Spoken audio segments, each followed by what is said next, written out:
meus Sig Lovers, tudo bem com vocês? Eu espero muito que sim! Estamos de volta depois de eu ter sumido semana passada, me perdoe, mas vamos voltar com o nosso junho de festa junina! Na verdade, junho de cangaço, né? Eu sou Bianca Gomes e este é o Garota Delicada.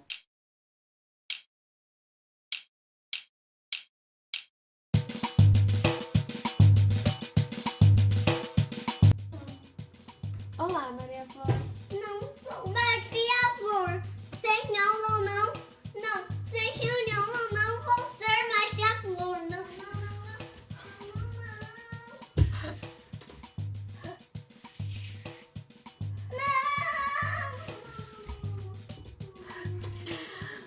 Hoje nós vamos falar de Dulce, uma das últimas cangaceiras vivas.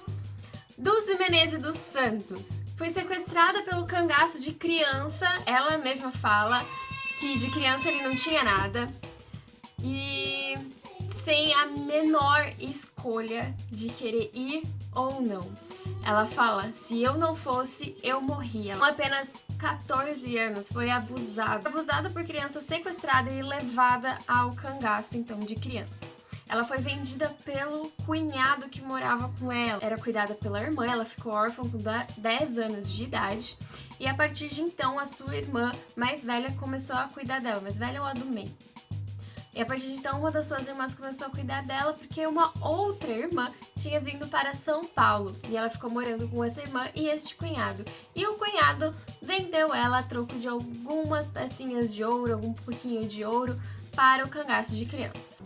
Gente, ela ficou por 6 meses mais ou menos no cangaço. Nesses 6 meses teve 2 encontros entre o cangaço de criança e o cangaço de Lampião. Ela fala que criança e Lampião eram muito amigos e por isso esses encontros entre os dois aconteciam. Então ela conseguiu presenciar esses 2 encontros e um deles foi o dia ao ataque. A filha dela que conta sobre este ataque. Lampião estava falando com o Pedro Cândido de que eles estavam querendo desistir do cangaço, porque Maria Bonita não estava aguentando mais, ela estava começando a ficar bem doente e que eles queriam sair daquela vida. E aí Pedro saiu e depois Dulce, Maria Bonita e Sila saíram para fumar, embora Dulce não fumasse, mas ela foi acompanhar as outras duas e viram umas luzinhas, né? De longe, piscando, e falaram, na hora de a gente voltar a gente tem que avisar, porque eu achei isso estranho, mas elas esqueceram de contar. Então no dia seguinte elas foram surpreendidas ao ataque e a filha de Dulce conta que ela foi se vestindo tão devagar, porque eles escutaram o primeiro tiro que acertou Lampião, depois escutaram o outro tiro que acertou o outro cangaceiro que eu esqueci o nome. Ela fala que ela já tinha um desgosto tão grande de estar lá, porque ela não queria estar lá junto com os cangaceiros, não foi escolha dela, que ela queria morrer. Ela falou assim, eu vou morrer mesmo de qualquer jeito, melhor do que continuar essa vida que eu não gosto. Então por isso que ela não quis se levantar rápido e fugir. Ela queria uma desculpa para conseguir fugir de criança daquela vida toda que ela estava levando. Se trocando tão devagar, mas tão lentamente, que criança ficou bravo, puxou ela para eles saírem e ela falou que assistiu tudo de lá.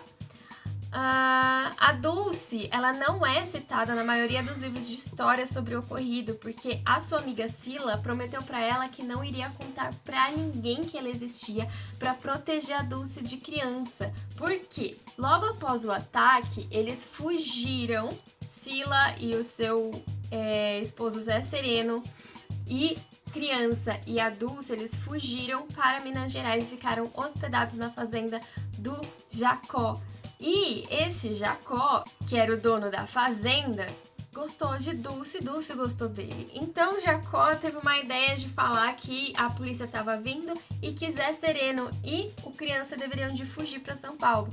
Quando eles voltaram um ano depois de ter ido para São Paulo, a Dulce estava grávida de Jacó. A criança pegou os outros 2 filhos que eles tinham juntos, ele, criança com Dulce, fugiu e falou que se ele encontrasse a Dulce de novo, ele ia matá-la. Então Sila, para proteger a amiga, ela nunca contou e Dulce veio morar para São Paulo, em Campinas, junto com Jacó. E o nome de Dulce só começou a aparecer depois que eles souberam da morte de criança. E outra coisa que eles falam também, a família de Dulce conta também, é a situação dos volantes, que eram os espiões, né, da polícia, e que eles eram tão cruéis quanto os próprios cangaceiros, né? E eles destruíam, espancavam, abusavam, falavam que eram os cangaceiros, né? Então eles faziam a bagunça, a zona. A Dulce também contou pra filha dela, que também fala, que eles eram divididos de 6 em 6 grupos, que era para dificultar o encontro com a polícia.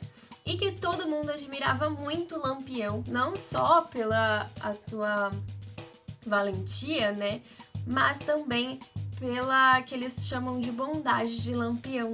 Porque Lampião sempre pagou tudo que eles comiam, sempre a mais, inclusive. Ele era o nosso Robin Hood daqui, vamos dizer assim, porque ele pegava dos fazendeiros ricos e dava para as pessoas pobres. E dava bastante dinheiro para as pessoas pobres. E quando eles compravam alguma coisa, eles pediam alguma comida, alguma coisa, e a família dava comida, dava alguma coisa, o Lampião pagava praticamente o dobro ou o triplo do que aquilo valeria. Então, eles contam dessa bondade, porém, o Lampião conseguia ser também bastante cruel às vezes, né? Às vezes não, ele conseguia ser bastante vingativo e cruel. Mas Dulce, ela ainda está viva, mas ela já está com seus 90 e tantos anos. Não gosta da vida que ela levou. Ela fala bastante que foi desgostoso, né? Foi por desgosto. Que criança, ele não tinha nada de criança, que ele era bem cruel e maltratava bastante, não só a ela, mas muita gente. Ela não conseguia fazer nada, ela via as atrocidades que criança fazia com muitas mulheres, muitas famílias, mas ela não conseguia intervir de alguma forma, o que deixava ela bem entristecida. E foi uma das coisas que também foi pesando ali na conta dela para ela querer fugir disso. E quando ela conheceu o seu esposo Jacó, depois de um tempo, a filha descobriu que, na verdade, o Jacó conhecia Lampião. Eles eram de Sergipe e o pai dele ajudava bastante Lampião, cogitado em entrar no cangaço, mas desistiu da ideia porque ele queria se enriquecer. Então ele via que, embora o cangaço trouxesse as riquezas, não traria uma vida gloriosa do jeito que ele queria. Então ele não entrou e acabou se tornando fazendeiro em Minas Gerais, e inclusive acho que prefeito da cidade que ele morava. Essa história de Dulce é uma história extremamente curtinha, né? O que a filha e ela fala mais é a parte das amigas mesmo. Viu a morte, né? A morte e a decapitação dos seus colegas, da Maria Bonita, do Lampião, elas viram. Inclusive, onde elas estavam escondidas, de repente uma colega delas levou um tiro na cabeça também e acabou esparramando miolos e enfim, tanto na Dulce quanto na Sila, e que foi uma cena muito trágica, muito horrorosa, né? Uma cena de terror mesmo. Ela tem bastante pesar sobre isso. E aí, aqui então é um contraponto das outras duas que a gente viu anteriormente. A Maria Bonita, que como eu disse, foi por livre e espontânea vontade, que entrou ali. E a Dadá, que embora tenha sido sequestrada por Curisco, ela falou que o Curisco foi praticamente um pai para ela e que ela não tem ressentimento nenhum e que gostaria que Curisco fosse vivo até aquele momento que ela deu a entrevista. Enquanto isso, Dulce, ela tem muito pesar, ela não voltaria a ser cangaceira, ela não tem muito orgulho de ser cangaceira, assim, não foi nada glorioso estar no cangaço pra Dulce, ela não tem boas memórias disso, não. A única coisa que ela fala de boas memórias são as atitudes de Lampião e também Maria Bonita, que sempre cuidou muito dela todas as vezes que elas se encontraram. Ela fala que Maria Bonita sempre esteve ali para apoiar, para cuidar e sempre foi um ombro muito amigo nas dificuldades que a Dulce passava. Por mais que ela estivesse passando por dificuldades, aparentemente a Maria Bonita também estava doente, mas eu não havia encontrado nada sobre. Mas aqui nesse relato da história da Dulce, a filha dela conta que Maria Bonita já não estava aguentando mais a vida de cangaço também, não. Interessante. São histórias interessantes. Semana que vem tem mais, eu espero trazer mais uma cangaceira pra vocês. Espero que vocês estejam gostando. Um beijo, queijo, pão de queijo. E até a próxima, meus seguidores.